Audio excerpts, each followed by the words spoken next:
Hello दोस्तों, जय हिंद। आज हम डिस्कस करने जा रहे हैं आरआरसी ग्रुप डी 2021 की कट ऑफ क्या होने वाली है। तो फ्रेंड्स, इस वीडियो को आप एक कट ऑफ के तौर पर ना लेकर के आप एक मोटिवेशन के तौर पर लीजिएगा। मोटिवेशन, क्योंकि आपका एग्ज़ाम होने वाला है, लगभग 50 दिन बचे हुए हैं। तो मैं चाहता हूँ इसको आप कट ऑफ के रूप में तो ले, साथ ही साथ में एक प्रकार से आप इसको देख करके मोटिवेट भी हों। तो आज देखेंगे हम। तो मैंने लगभग इस कट ऑफ को डिसाइड करने के लिए कि आपकी एक्सपेक्टेड कट ऑफ क्या हो सकती है, लगभग 6 पैरामीटर्स लिए हैं और लास्ट में आप लोगों के लिए एक संदेश भी है। तो हम आप यहाँ देख सकते हैं, जैसे ये प्रीवियस ईयर का कट ऑफ हो गया, ये उसके बाद में ये आपका पैरामीटर कंपटीशन रेशियो को लेकर, ये आपकी candidate CWS, reservation, vacancy gap, normalization, और लास्ट में हमने इनकी एक्सपेक्टेड कट ऑफ निकाली है सभी पैरामीटर्स को जोड़ तोड़ के। तो उम्मीद करता हूँ आप लास्ट तक बने रहेंगे। तो शुरू करते हैं वन बाय वन सभी पैरामीटर्स को देखते हुए।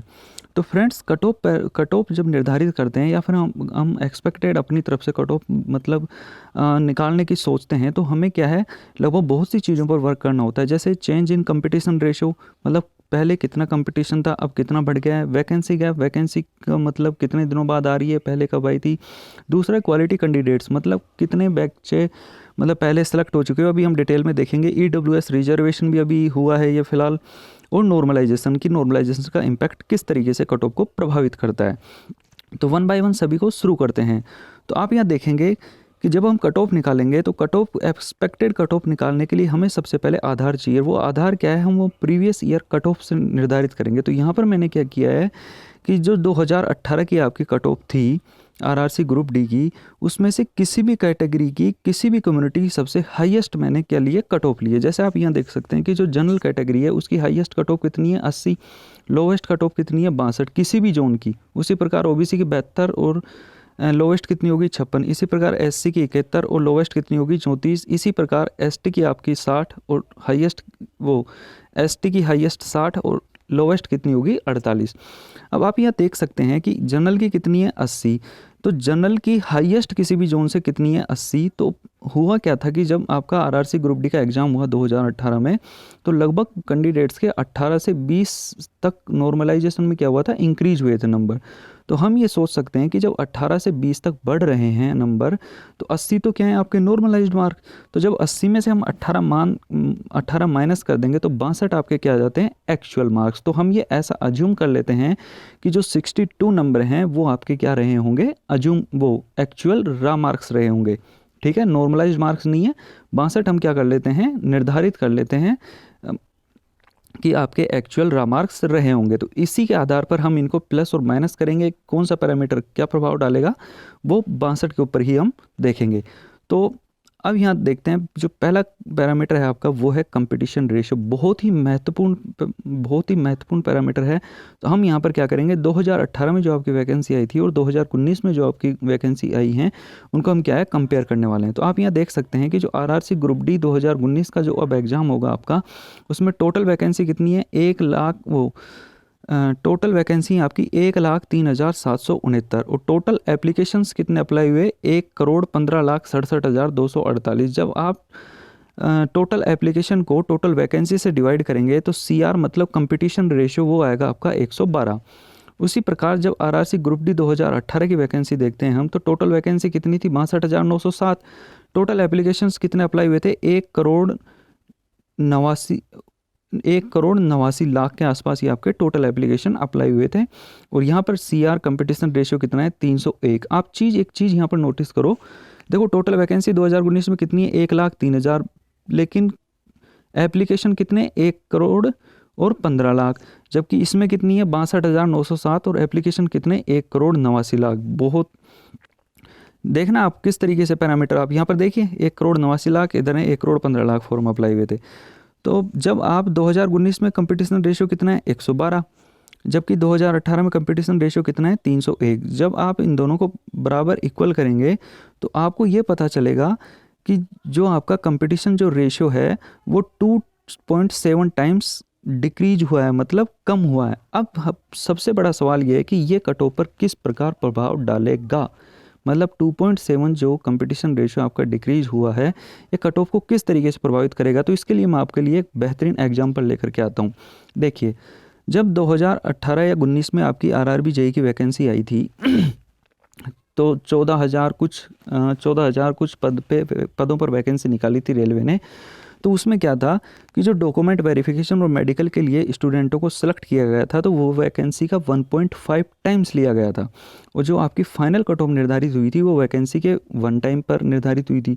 तो ये जो डिफरेंस था 1.5 टाइम्स का, इस 1.5 टाइम्स की वजह से जो आपके नंबर्स हैं वो 2 से 2.5, 2 से मैं क्या बोल रहा हूँ, 2 से 2.5 मतलब कम रहे थे, फाइनल कट ऑफ से 2 से 2.5 कम रहे थे। तो हम ये मान सकते हैं कि जब 1.5 पर 2 से 2.5 नंबर का इम्पैक्ट पड़ रहा है, तो 2.7 टाइम्स जब कंपटीशन डिक्रीज हुआ होगा तो इफेक्ट लगभग 4 से 5 नंबर के आसपास वो क्या है, आपकी जो कट ऑफ है वो क्या रहेगी, कम रहेगी। ये हमेशा मान सकते हैं किस आधार पर, आरआरबी जेई के आधार पर। तो ये समझ में आ गया आपको। तो इस कंपटीशन रेशियो की वजह से जो कट ऑफ पर इफेक्ट रहेगा वो मतलब आपकी कट ऑफ डिक्रीज होगी। कितनी डिक्रीज होगी, लगभग 4 से 5, हम अज्यूम कर लेते हैं यहाँ पर 4 नंबर कम होगी। नेक्स्ट जो पैरामीटर है आपका क्वालिटी एस्पायरेंट्स की कमी, बहुत ही बेहतरीन पैरामीटर है और सबसे सिग्निफिकेंट पैरामीटर है। क्यों, वो मैं आपको समझाता हूँ। आपका जो आरआरबी ग्रुप डी का जो वैकेंसी आई थी वो 2019 के आसपास में इसका नोटिफिकेशन निकला था। उससे पहले आप ये देखिए कि आरआरबी जेई की वैकेंसी आई थी, फिर आरपीएफ की वैकेंसियाँ, ग्रुप डी 2018 की वैकेंसी आई थी, एएलपी टेक्नीशियन 2018 की वैकेंसी आई थी। और टोटल कितनी वैकेंसी, आरआरबी जेई की 14,033, आरपीएफ 10,000 के आसपास, ग्रुप डी 62,907, एएलपी टेक्नीशियन 64,371, और उसके तुरंत बाद आपकी 2019 की क्या बोलते हैं आरआरसी ग्रुप डी की वैकेंसी आ गई। तो आप यहाँ पर देखेंगे कि जो बंदा जेई में सेलेक्ट हो गया, जो बंदा आरपीएफ में गया, या फिर जो बंदा एएलपी टेक्नीशियन में गया, क्या वो बंदा 2019 का फॉर्म भरेगा? आप खुद सोचिए मोटा मोटा, बिल्कुल नहीं भरेगा। होंगे कोई 1-2 केसेज कि मान लो 100 में से 5 ने भर लिया होगा, लेकिन 95% लोग ऐसे होंगे जो वो फॉर्म को नहीं भरेंगे आरआरसी ग्रुप डी 2019 का। मतलब ये हो गया कि जो पढ़ने वाले स्टूडेंट, जो क्वालिटी कैंडिडेट्स थे, वो पहले से ही सिलेक्ट हो चुके। किसके थ्रू? आरआरबी जेई के थ्रू, आरपीएफ के थ्रू, ग्रुप डी के कैंडिडेट भी, ग्रुप डी 2018 के कैंडिडेट भी 2019 का नहीं भरेंगे। कुछ हो सकते हैं भरें। तो ये जो आपका क्वालिटी जो कैंडिडेट्स की कमी है, ये आपकी कट ऑफ पर लगभग सबसे ज़्यादा इफेक्ट डालेगा। मैं तो ये मान के चल रहा हूँ 5 से 6 नंबर तक डाल देगा, लेकिन फिर भी हम मिनिमम ये मान लेते हैं कि इस फैक्टर की वजह से आपकी जो कट ऑफ है वो कितनी कम हो जाएगी, 5 नंबर कम हो जाएगी। ठीक है। नेक्स्ट जो पैरामीटर है वो आपका है ईडब्ल्यूएस रिजर्वेशन। रेलवे ने पॉलिसी निकाली थी कि जो जनरल कैंडिडेट होंगे, जो जनरल कैटेगरी होगी, उसकी 10% क्या करेगा, वो ईडब्ल्यूएस को दे देगा। तो इस पैरामीटर की अब 10% कौन सी कैटेगरी की दे रहा है? जनरल कैटेगरी की। तो क्या एससी और एसटी की तो सेफ रहेंगी ना?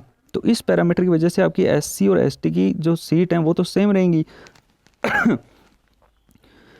क्योंकि जो यूआर की सीट ही रिजर्व हुई हैं। तो इस वजह से क्या है कि कुछ स्टूडेंट ऐसे थे, मतलब कुछ कैंडिडेट्स जो एग्ज़ाम मतलब जो क्या थे, ओबीसी के जो कैंडिडेट्स थे वो क्या थे, जनरल की जो सीटें होती थी उनको भी ले लेते थे, यानी यूआर की सीटों में भी सिलेक्ट हो जाते थे। लेकिन अब उन्हें ओबीसी वालों को भी क्या करना पड़ेगा, अपने ही उसमें आना पड़ेगा। तो इससे क्या होगा कि एससी एसटी पर तो फ़र्क नहीं पड़ेगा, लेकिन जो जनरल है और ओबीसी, इन दोनों को फ़र्क पड़ने वाला है। तो हम ये मान लेते हैं कि इसकी तो जनरल को लगभग 1 से 1.5 मार्क्स है, लेकिन ओबीसी को कम पड़ेगा, क्योंकि ओबीसी की सीट रिजर्व नहीं हुई। रिजर्व किसकी हुई है? सीट रिजर्व हुई है आपकी जनरल की। तो हम मोटा मान लेते हैं कि भैया 2 नंबर इसकी वजह से क्या है, कट ऑफ ऊपर जाने वाली है। नेक्स्ट जो आपका पैरामीटर है वो हमने लिया यहाँ पर वैकेंसी गैप का। आप देख सकते हैं वैकेंसी गैप एनटीपीसी की जो मैंने एनालिसिस किया था उसके अंदर तो 2015-16 में आई थी लास्ट टाइम वैकेंसी, और उसके बाद 2019 में आई है, मतलब 3-4 साल का डिफरेंस था। लेकिन यहाँ पर क्या है, 2018 में आपकी वैकेंसी आई थी आरआरसी ग्रुप डी की, और उसके तुरंत बाद 2019 में आ गई। तो इतना ज़्यादा इफेक्ट नहीं पड़ेगा, फिर भी हम मान लेते हैं कि +01 उसका इफेक्ट पड़ने वाला है। ठीक है। उसके बाद जो आपका नेक्स्ट पैरामीटर है वो है नॉर्मलाइजेशन। तो जो नॉर्मलाइजेशन का जो कंसेप्ट है वो क्या है, आपके पेपर लेवल पर डिपेंड करता है। जैसे आपकी शिफ्ट कौन सी, कोई आ जाती है टफ भी आ जाती है, कोई मतलब जनरल भी वो सामान्य शिफ्ट भी होती हैं, कई में टफ क्वेश्चंस भी पूछ ले जाते हैं। तो ये तो क्या है, ये कांस्टेंट फैक्टर नहीं है, या तो आपका वेरी करेगा, 5 नंबर बढ़ जाएंगे, किसी के कम हो जाएंगे। और कई बार तो ऐसा होता है किसी बंदे के माइनस माइनस में भी नंबर आ जाते हैं, कई बार 15 15 20 20 भी पड़ जाते हैं। तो इसकी तो रेंज क्या है, मतलब माइनस से लेके प्लस तक आप कुछ भी मान सकते हो भाई, 15, किसी के 5 बढ़ गए, किसी के 7 बढ़ गए। तो अब हम क्या करेंगे, जो आपकी एक्चुअल रा मार्क्स हमने अज्यूम किए थे 62, उसमें इन फैक्टर्स को प्लस माइनस करेंगे और देखते हैं। तो जब आप यहाँ पर देखेंगे, हमने क्या अज्यूम किया था 2018 के आधार पर, प्रीवियस रा मार्क्स 62। तो पैरामीटर्स हैं, उनके इफेक्ट हम देखते हैं। कंपटीशन रेशियो का इफेक्ट कितना रहा, 0, वो 4 नंबर कम कर रहा था। क्वालिटी कैंडिडेट्स 5 नंबर कम कर रहे थे। EWS रिजर्वेशन ये क्या कर रहा था, इंक्रीज कर रहा था, और वैकेंसी गैप भी इंक्रीज कर रहा था। तो आप सभी को ऐड करेंगे तो एक्सपेक्टेड आपके रा मार्क्स कितने होने चाहिए, 56 आपके रा मार्क्स होने चाहिए। ये 56 आपके नॉर्मलाइज मार्क्स नहीं है। नॉर्मलाइज मार्क्स हो सकते हैं कि किसी के 7 बढ़ जाएं, किसी के 8 बढ़ जाएं, मतलब 65 हो जाएं, 70 हो जाएं, 72 हो जाएं। तो मैं ये मान के चल रहा हूँ, यदि आपके एक्सपेक्टेड रा मार्क्स 56 बन जाएं तो आपको बिल्कुल भी घबराने की ज़रूरत नहीं है। आप किसी भी कैटेगरी में, हाईएस्ट किसी भी जोन में, कोई दिक्कत नहीं है। तो उम्मीद करता हूँ आपको वीडियो पसंद आया होगा। यदि वीडियो को पसंद आया तो वीडियो को लाइक कीजिए। और लास्ट में आप सभी लोगों के लिए एक संदेश है तो मैं ये चाहता हूँ आप सभी पढ़ें।